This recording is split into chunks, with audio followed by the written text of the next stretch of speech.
السلام علیکم every one. آج ہم بات کریں گے حضرت ابراہیم علیہ السلام کے اوپر. حضرت ابراہیم علیہ السلام جو ہیں اللہ تعالیٰ کے ون آف دا موسٹ آپ کہہ لیں کہ لائکیبل، بہت زیادہ اللہ تعالیٰ نے پسند کیا ہے حضرت ابراہیم علیہ السلام کو، اور جگہ جگہ پہ قرآن مجید میں حضرت ابراہیم علیہ السلام کی بہت زیادہ تعریفیں کی ہیں. ون آف دا گریٹسٹ آپ کہہ لیں کہ پیغمبر ہیں حضرت ابراہیم علیہ السلام. ون آف دا گریٹسٹ پیغمبر ہیں حضرت ابراہیم علیہ السلام بھی، موسیٰ علیہ السلام بھی، ہمارے پیارے نبی صلی اللہ علیہ وسلم بھی. لیکن خاص طور پہ اللہ تعالیٰ نے حضرت ابراہیم علیہ السلام کا جگہ جگہ پہ ذکر کیا ہے. اور جو ہماری سیریز چل رہی ہے، ہم پہلے بات کر چکے ہیں حضرت حود علیہ السلام کی، صالح علیہ السلام کی، اور اس کے بعد امیجیٹ جو آتے ہیں ان کے بعد وہ حضرت ابراہیم علیہ السلام ہے. تو جو ہمارا ایک پراپر طریقہ ہے کہ ہم سب سے پہلے کرونالوجیکل آرڈر دیکھتے ہیں، اور ہم دیکھتے ہیں کہ پہلے کون سے نبی یا رسول آئے ہیں جو قرآن مجید میں مینشن ہے، اور ان کے بعد کون سے آئے ہیں، تاکہ ہم چیزوں کو یاد کر سکیں اور چیزوں کو اچھے طریقے سے انالائز کر سکیں. تو ہم اپنا کرونالوجیکل آرڈر دیکھتے ہیں سب سے پہلے. تو سب سے پہلے آپ کو پتہ ہے حضرت آدم علیہ السلام آئے، اس کے بعد حضرت شیس علیہ السلام، حضرت ادریس علیہ السلام. اور یہ تینوں جو پہلی پرسنالٹیز ہیں، یہ تینوں کے تینوں اللہ تعالیٰ کے نبی تھے، رسول نہیں تھے. اس کے بعد اللہ تعالیٰ کے پہلے رسول آئے حضرت نوح علیہ السلام، اس کے بعد حضرت حود علیہ السلام، حضرت صالح علیہ السلام. یہ تینوں اللہ تعالیٰ کے رسول تھے.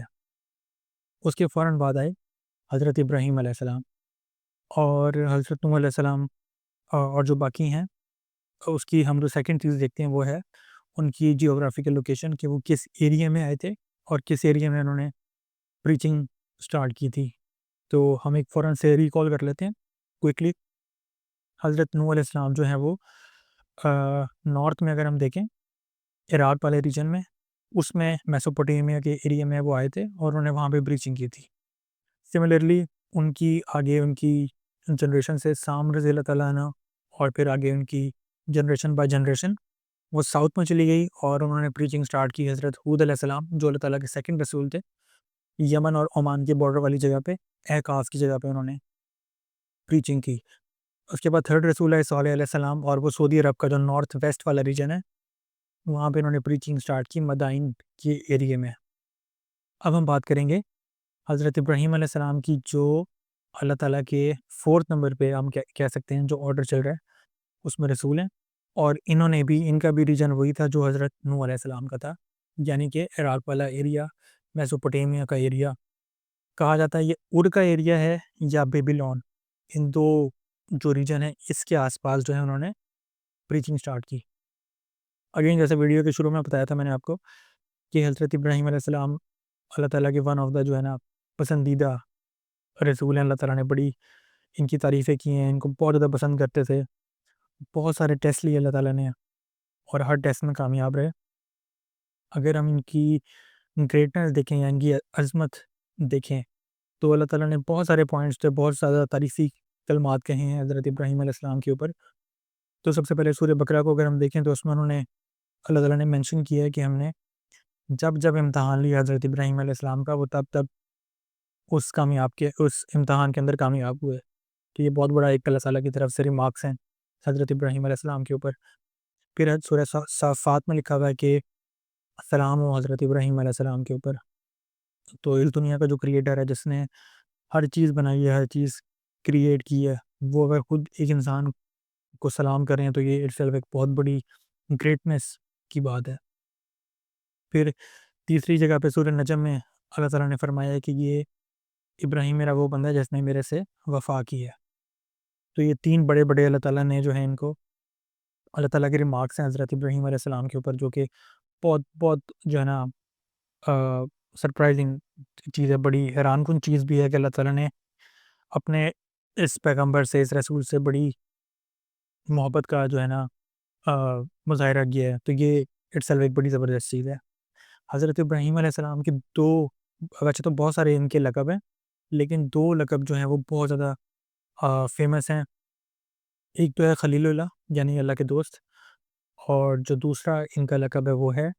ابو الانبیاء. اور اس کی وجہ یہ ہے کہ ان کی جنریشن میں سے آگے بہت سارے نبی و رسول آتے ہیں. تو یہ دو ان کے لقب ہیں جو کہ بہت زیادہ فیمس ہیں. بات کرتے ہیں حضرت ابراہیم علیہ السلام کے اوپر حضرت ابراہیم علیہ السلام جو جیسے میں نے بتایا عراق کے ایریا سے تھے، میسوپوٹیمیا کا ایریا تھا یہ والا، ہم پہلی ویڈیوز میں ڈسکس کر چکے ہیں، بڑا ڈیٹیلز تھے میسوپوٹیمیا کے بارے میں، اس ساری ایریا کے بارے میں کہ وہاں پہ کس طرح سے سیٹلمنٹ سٹارٹ ہوئی، سویلائزیشن بنی۔ تو ایک اور ایک بڑی جو انٹرسٹنگ قسم کی چیز ہے وہ یہ ہے کہ عراق کا جو ایریا ہے ویسے تو ہمارے سوسائٹی میں مشہور یہ ہے کہ جو سعودی عرب والا ریجن ہے، مکہ مدینہ والا، جہاں پہ ہمارے پیارے نبی صلی اللہ علیہ وسلم آئے، ایک تو وہ سب سے امپورٹنٹ ایریا ہے، اس کے بعد فلسطین والا سب سے امپورٹنٹ ایریا ہے۔ لیکن اگر آپ اس کو دیکھیں کہ جو عراق والا ایریا ماڈرن ڈے عراق ہے، یہ بھی ایک بہت ہی مقدس سرزمین ہے ہمارے لیے، ہم مسلمانوں کے لیے، کیونکہ یہاں پہ اللہ تعالیٰ کے جو گریٹسٹ 5 پیغمبر تھے، 5 اولو العزم پیغمبر، اس میں سے پہلے حضرت نوح علیہ السلام بھی یہیں پر پیدا ہوئے تھے، انہوں نے اپنی لائف گزاری تھی یہاں پہ، اور اس کے بعد حضرت ابراہیم علیہ السلام جو اللہ تعالیٰ کے سیکنڈ آپ کہہ لیں کہ اولو العزم پیغمبر ہیں، رسول ہیں، عظیم ترین رسول ہیں، وہ بھی اسی ایریا سے بلانگ کرتے ہیں۔ تو یہ ہمارے لیے بڑی مقدس سرزمین ہے۔ مجھے بڑا شوق ہے کہ مجھے کبھی موقع ملے اور میں اس جگہ کو جا کے ایکسپلور کروں، بہت ہی مقدس جگہ ہے یہ عراق والی۔ اگر آپ میں سے کبھی کسی کا اتفاق ہو وہاں پہ رہتا ہو یا جانے کا اتفاق ہو تو ضرور یہ ایریاز جو ہے نا، یہ والے ارک بیبیلون والے، یہ ضرور وزٹ کرنے چاہیے۔ تو یہاں سے ان کا تعلق تھا، میسوپوٹیمیا کے علاقے اور بیبیلون، اس سائڈ پہ حضرت ابراہیم علیہ السلام پیدا ہوئے، اور جو ہے بچپن سے ہی یہ فطرت سلیمہ کے اوپر تھے، یعنی کہ خدا کو مانتے تھے، وہ اللہ کو مانتے تھے، اور ان کو پتہ تھا اس ٹائم تک، ان کے پاس ظاہر چھوٹے تھے تو ایک پراپر ایک میسج تو نہیں آیا تھا اللہ کی طرف سے کہ آپ اللہ کے رسول ہیں اور آپ، اللہ تعالیٰ نے اپنی وحدانیت کا نہیں بتایا تھا، لیکن ان کو شروع سے نشانیاں دیکھ کے آئیڈیا ہو گیا تھا کہ یہ جو بت پرستی ہے یہ ٹھیک نہیں ہے۔ اچھا، ایک اور انٹرسٹنگ چیز اگر ہم دیکھیں حضرت ابراہیم علیہ السلام کے حوالے سے، حضرت نوح علیہ السلام کے دور سے فرسٹ ٹائم بت پرستی شروع ہوئی تھی، آئیڈل ورشپ شروع ہوئی تھی، جو ہم نے پہلے ڈسکس کیا تھا کافی ڈیٹیل میں۔ تو حضرت نوح علیہ السلام سے اسٹارٹ ہوئیں گے، ان کے دور سے آئیڈل ورشپ۔ حضرت حود علیہ السلام کی جو قوم تھی، قوم عاد یا قوم ارم، وہ بھی بت پرستی کرتے تھے۔ پھر حضرت صالح علیہ السلام کی قوم بھی بت پرستی کرتی تھی، شرک کرتی تھی، اور حضرت ابراہیم علیہ السلام کے دور میں آتے آتے یہ جو بت پرستی ہے، یہ جو آئیڈل ورشپ ہے، یا اللہ تعالیٰ کے ساتھ جو شرک ٹھہراتے تھے لوگ، وہ اس ٹائم پہ اپنی کلائمیکس کے اوپر تھا، اس ٹائم پہ پیک تھا ورشپ کرنے کا، آئیڈل ورشپ کرنے کا۔ تو اس دور کے اندر حضرت ابراہیم علیہ السلام پیدا ہوئے، جب ہر طرف بت پرستی ہوتی تھی، اللہ تعالیٰ کے ساتھ شرک ٹھہرایا جاتا تھا۔ تو اس دور کے اندر حضرت ابراہیم علیہ السلام پیدا ہوئے، اور اس ویڈیو کو ہم 3 چیز میں ڈیوائڈ کر لیتے ہیں۔ ایک تو یہ ہے کہ حضرت ابراہیم علیہ السلام کا کانورزیشن یا ان کی ڈسکشن اپنے گھر کے اندر اپنے فادر کے ساتھ، پھر سیکنڈ نمبر پہ حضرت ابراہیم علیہ السلام کا ڈائلاگ یا ان کی پریچنگ ود دیئر کمیونٹی، ان کے لوگوں کے ساتھ، اور پھر تھرڈ نمبر پہ ہم ڈسکس کریں گے حضرت ابراہیم علیہ السلام کا کانورزیشن یا ڈائلاگ اس دور کے بادشاہ کے ساتھ، جو کہ نمرود بادشاہ تھا۔ اسٹارٹ کرتے ہیں ان کے اپنے گھر سے، ان کے فادر سے۔ تو سورۃ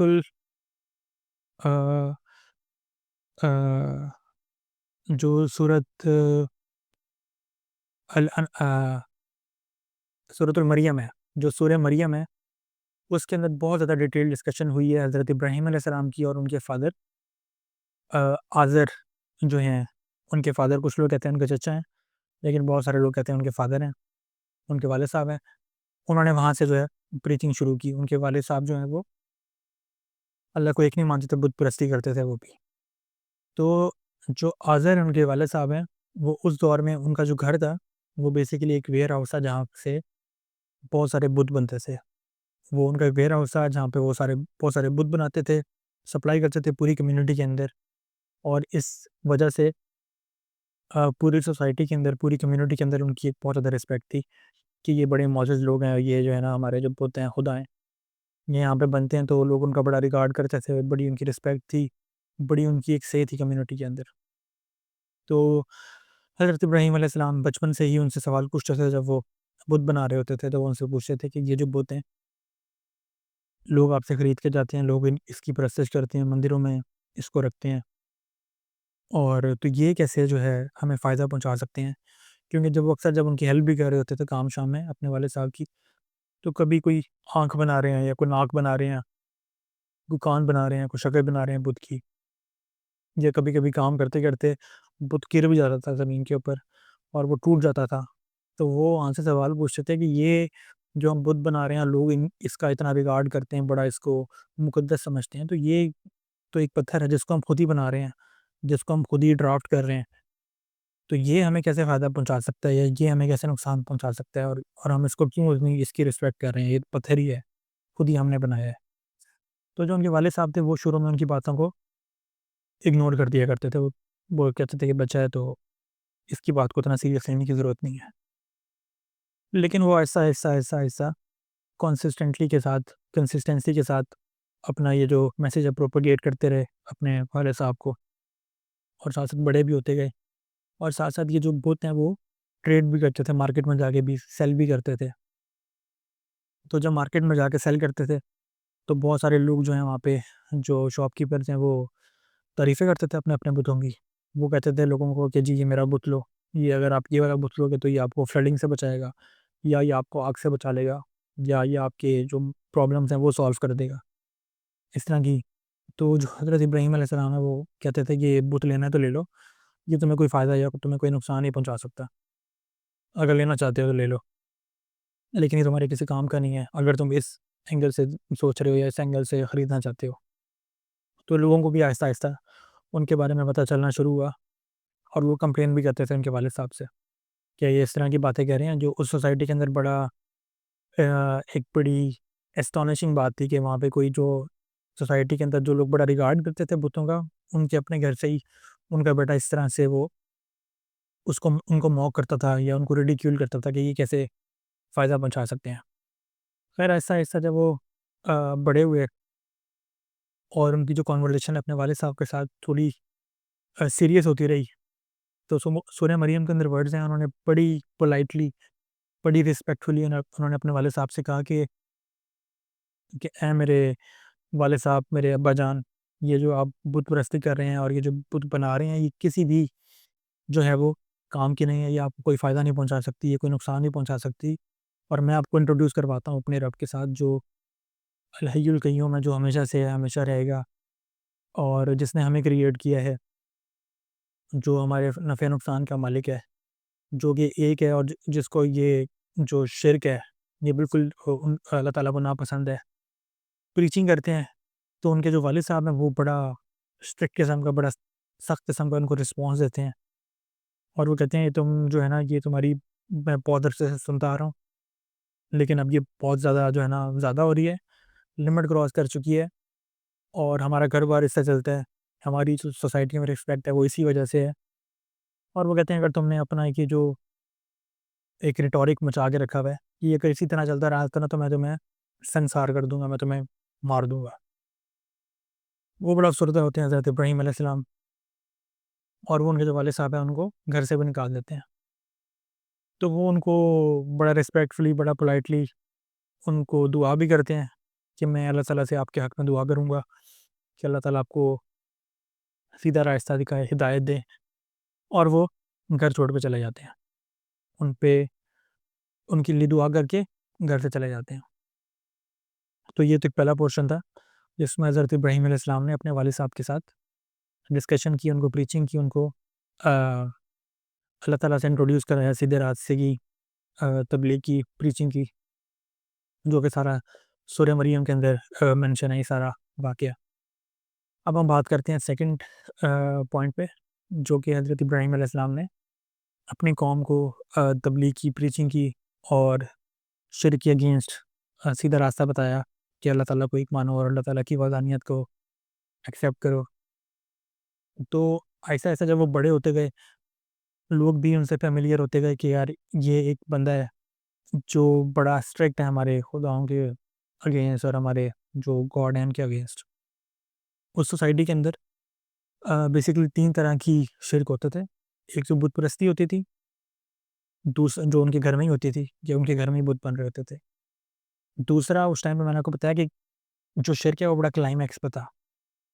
تو بہت سارے لوگ جو ہیں وہ جو ایسٹرونومیکل باڈیز ہیں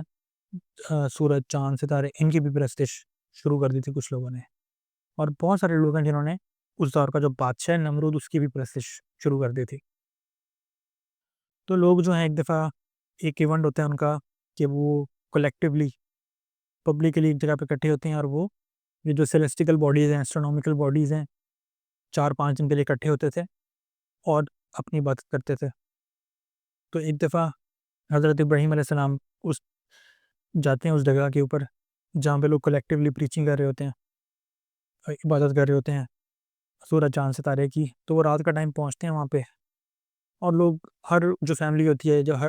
لوگوں کے جو گروپس ہوتے ہیں انہوں نے ڈفرینٹ ستاروں کو بنایا ہوا ہوتا ہے کہ جی یہ میرا گاڈ ہے, یہ والا ستارہ جو ہے یہ میرا گاڈ ہے, یہ جو چاند ہے یہ میرا گاڈ ہے. تو وہاں پہ بڑی ایک اسٹریٹجی کے ساتھ حضرت ابراہیم علیہ السلام آتے ہیں اور وہ کہتے ہیں چلو یہ والا جو چاند ہے نا, جو یہ والا ستارہ ہے, اس کو میں اپنا گاڈ مان لیتا ہوں. تو لوگ خوش ہوتے ہیں. 2 گھنٹے بعد 3 گھنٹے بعد وہ جو ستارہ ہوتا ہے وہ یا تو کہیں موو کر جاتا ہے یا کہیں ڈوب جاتا ہے وہ. تو وہ پوچھتے ہیں ستارہ کہاں پہ گیا, یہ تو میرا گاڈ ہے, یہ کہاں چلا گیا؟ تو لوگوں کے پاس کوئی جواب نہیں ہوتا. لوگ کہتے ہیں اچھا تم اس کو چھوڑو, تم جو بڑے والا چاند ہے نا تم اس کو تصور کر لو, اس کو اپنا گاڈ بنا لو. وہ کہتے ہیں چلو ٹھیک ہے میں اس کو بنا لیتا ہوں. کچھ ٹائم بعد جو چاند ہے وہ بھی غائب ہو جاتا ہے. وہ پھر لوگوں سے پوچھتے ہیں کہ یہ کہاں پہ چلا گیا, ابھی تو یہیں پہ تھا اور ابھی واپس چلا گیا ہے. اور انہوں نے کہا کہ اگر مجھے دن کے ٹائم کسی سے ہیلپ مانگنی ہو, مجھے کوئی مدد چاہیے تو یہ میں ان کو کس طرح سے ایڈریس کروں گا, میں ان سے میں ہیلپ کس طرح سے لوں گا؟ وہ بھی چاند بھی ختم ہو جاتا ہے, دن کا ٹائم شروع ہوتا ہے, سورج آ جاتا ہے. 2 لوگ کہتے ہیں آپ اس کو جو ہے نا اپنا گاڈ مان لیں. 8-10 گھنٹے بعد 11 گھنٹے بعد وہ بھی غروب ہو جاتا ہے, سن سیٹ ہو جاتا ہے. تو وہاں پہ بیسیکلی حضرت ابراہیم علیہ السلام ایک ریزن کے تھرو, ایک لاجیکل ریزننگ کے تھرو ان کو یہ بتانا چاہ رہے ہوتے ہیں کہ یہ سارے کے سارے ٹیمپریری ہیں, ان کو آپ اپنا گاڈ نہیں مان سکتے. بڑا لاجیکلی ان سے وہ کانورسیشن کرتے ہیں کہ یہ جو ہے یہ سارے کے سارے ٹیمپریری ہیں, یہ آپ کو کوئی فائدہ یا نقصان نہیں پہنچا سکتے. جیسے چاند ہے وہ کبھی پتلا ہوگا, کبھی وہ بڑا ہو جائے گا, کبھی غروب ہو جائے گا, تو یہ کبھی بھی آپ کو فائدہ یا نقصان نہیں پہنچا سکتے. بڑا ان سے ڈیبیٹ کرتے ہیں, ان کو کنونس کرنے کی کوشش کرتے ہیں. کچھ لوگوں کو سمجھ بھی آ جاتی ہے لیکن وہ اپنی اگنورنس کے اندر ایکسیپٹ نہیں کرتے. تو یہ والا جو سارا ہے یہ سورۃ الانعام کے اندر کافی زیادہ ڈیٹیل میں اس کی ڈسکشن ہوئی ہے کہ وہاں کے جو لوگ جو ہیں وہ ان سیلیسٹیکل باڈیز کی جو پریچنگ کرتے تھے اس کے بارے میں اس کی عبادت کرتے تھے. اس کا کافی ڈیٹیل ڈسکشن ہے اس کے اندر. اس کے بعد ایک اور جگہ پہ ایک ایونٹ ہوتا ہے کہ حضرت ابراہیم علیہ السلام کے جو فادر ہیں اور جو ان کی کمیونٹی ایک جگہ پہ اکٹھی ہوتی ہے کسی شاید مندر کے اندر,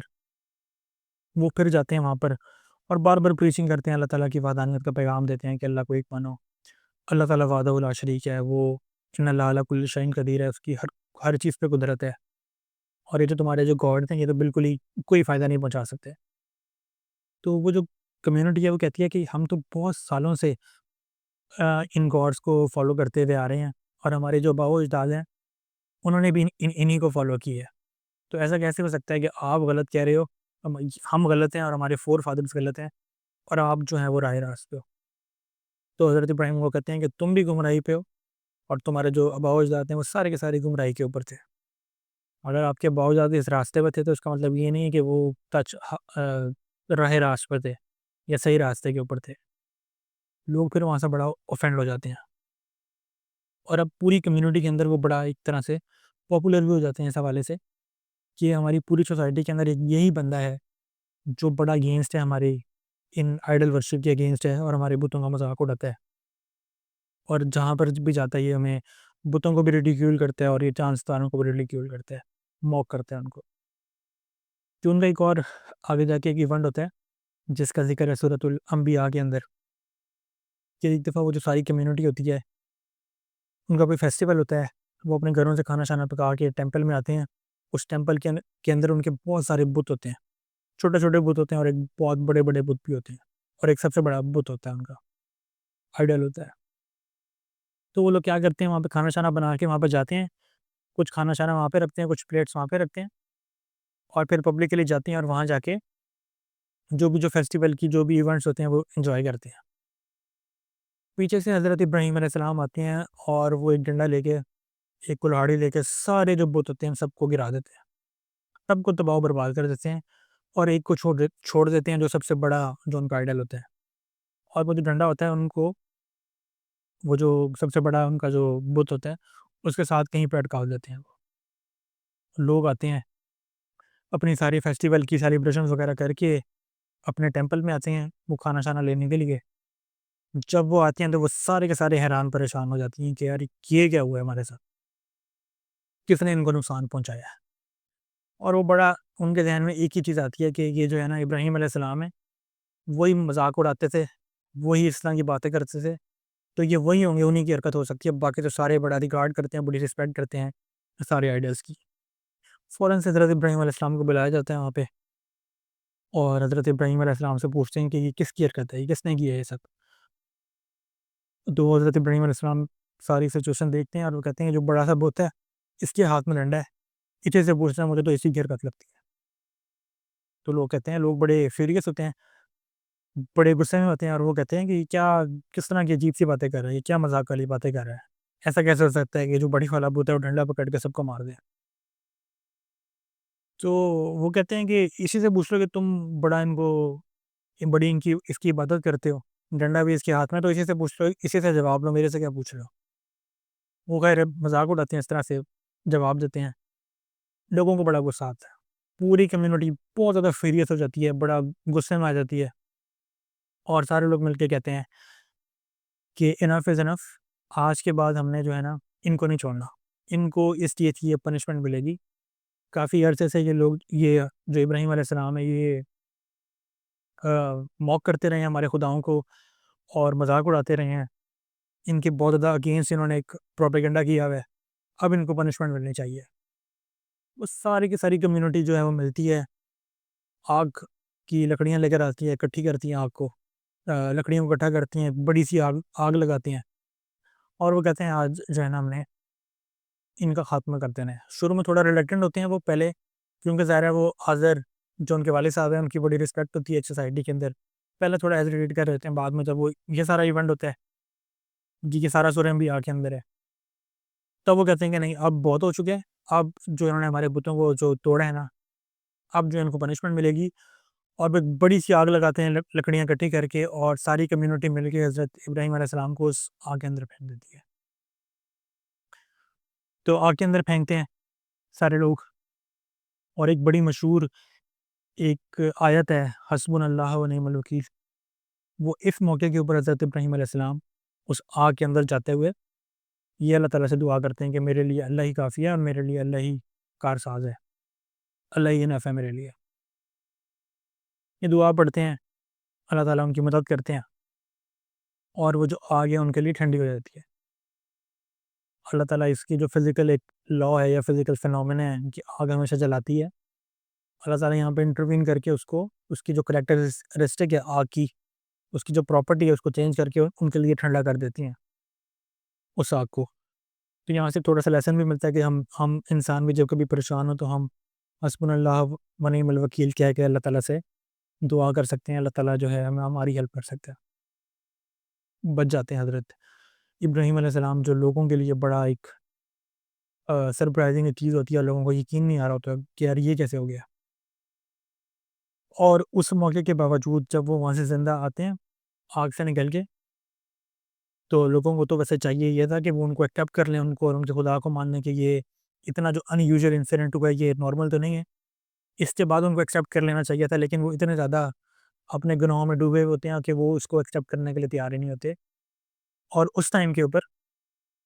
جو ان کے بھائی کے بیٹے ہیں حضرت ابراہیم علیہ السلام کی, حضرت لوط علیہ السلام, وہ ایمان لے آتے ہیں, اور وہ کہتے ہیں کہ آج کے بعد میں نے بت پرستی نہیں کرنی, اور میں ابراہیم علیہ السلام کو بھی مانتا ہوں اللہ کا رسول, اور ان کے جو خدا ہیں اللہ تعالیٰ, میں ان پر بھی ایمان لے کر آتا ہوں, اللہ تعالیٰ کی وحدانیت پر میں بھی ایمان لے کر آتا ہوں. حضرت لوط علیہ السلام ایکسیپٹ کر لیتے ہیں, اس سے پہلے کوئی ان کا فالوور نہیں ہوتا. یہ جو ساری اسٹرگل چل رہی ہوتی ہے حضرت ابراہیم علیہ السلام کی, ابھی تک کوئی ان پر ایمان نہیں لے کر آتا. حضرت لوط علیہ السلام وہ فرسٹ جو ان پر ایمان لے کر آتے ہیں, اور ان کے پہلے ایک کائنڈ آف حکومتی بن جاتے ہیں. تو یہ ایک بڑا جو ہے ایونٹ ہوتا ہے. اب ہم آتے ہیں اپنے تیسرے پوائنٹ پہ کہ حضرت ابراہیم علیہ السلام جو ان کا جو کنورزیشن ہوتی ہے اس دور کے بادشاہ کے ساتھ، کنگ کے ساتھ، نمرود کے ساتھ. آپ کی جو ساری نیوز ہوتی ہے یہ بڑی پوری ملک میں پھیل چکی ہوتی ہے، اور یہ جو معاملہ ہے یہ ان کے بادشاہ تک چلا جاتا ہے، نمرود تک چلا جاتا ہے. اچھا تھوڑا سا میں اگر آپ کو ایک منٹ کے اندر ایک چیز بتاؤں. پہلے ہم نے دیکھا تھا حضرت نوح علیہ السلام کے دور کے وقت کہ پہلے جو سوسائٹیز تھیں وہ ہیومن کی ہنٹر اینڈ گیدرر سوسائٹی تھی. اس کے بعد وہ ہیومن سیٹلمنٹ اسٹارٹ ہوئی میسوپوٹیمیا والی، اور وہ پھر سویلائزیشن بنتی گئی، اور سویلائزیشن اب بڑھتے بڑھتے امپائر کی طرف جاری تھی، اور یہاں پر بادشاہی کا نظام بھی آ گیا تھا. اور یہاں کا جو بادشاہ تھا اس کا نام تھا نمرود. تو نمرود اس ایریا کا بادشاہ تھا. حضرت ابراہیم اس کے پاس جاتے ہیں، وہ ان کو کال کرتے ہیں، جو نمرود ہوتا ہے حضرت ابراہیم علیہ السلام کو. وہ کہتے ہیں کہ یار یہ آپ نے مجھے بڑی کمپلینس مل رہی ہیں آپ کی کہ آپ نے جو ہے نا ڈرامہ کریٹ کیا ہوا، تماشا بنا کے رکھا ہوا سوسائٹی کے اندر، اور جو ہمارے ملک کے لوگ ہیں وہ بڑا پریشان ہیں آپ سے. اور کہتے ہیں کہ جی آپ نے کچھ سنا ہے کہ آپ نے ایک نیا گاڈ انٹروڈیوس کرایا ہوا ہے. تو وہ ان سے پوچھتے ہیں، سوال جواب پوچھتے ہیں. تو حضرت ابراہیم علیہ السلام کہتے ہیں میرا تو خدا وہ ہے جو وحدہ لا شریک ہے، جو حیو یا قیوم ہے، اور جس کی بادشاہت ہے ہر دنیا کے چپے چپے کے اوپر، آسمان اور زمین اللہ تعالیٰ نے بنائی ہے. تو وہ کہتے ہیں، نمرود کہتا ہے بادشاہت تو میری بھی ہے. وہ وہاں سے دو بندوں کو بلاتا ہے، دو قیدیوں کو، جس کو سزائے موت کی ملنی ہوتی ہے. جس قیدی کو اسے کہتے ہیں کہ میں نے اس کو آزاد کیا، اور جو آزاد ہونے والا ہوتا ہے وہ کہتے ہیں اس کو مار دو. وہ کہتے ہیں دیکھو میرے پاس بھی اتنی اتھارٹی ہے کہ میں کسی کو بھی زندگی دے دوں اور کسی کو بھی موت دے دوں. تو حضرت ابراہیم علیہ السلام اسے کہتے ہیں اگر تم میرا جو خدا ہے نا وہ ہمیشہ سورج نکالتا ہے مشرق سے اور مغرب میں غروب کرتا ہے، اگر تمہارے پاس اتنی طاقت ہے اور تم سمجھتے ہو کہ تم خدا ہو، تو تم ایسا کرنا، تم کل سے جو سورج ہے وہ مغرب سے نکال کے دکھا دینا، تو میں پھر تمہیں مانوں گا. اب یہ اس کی لمٹ سے باہر ہوتی ہے، اس کے پاس کو جواب بھی نہیں ہوتا،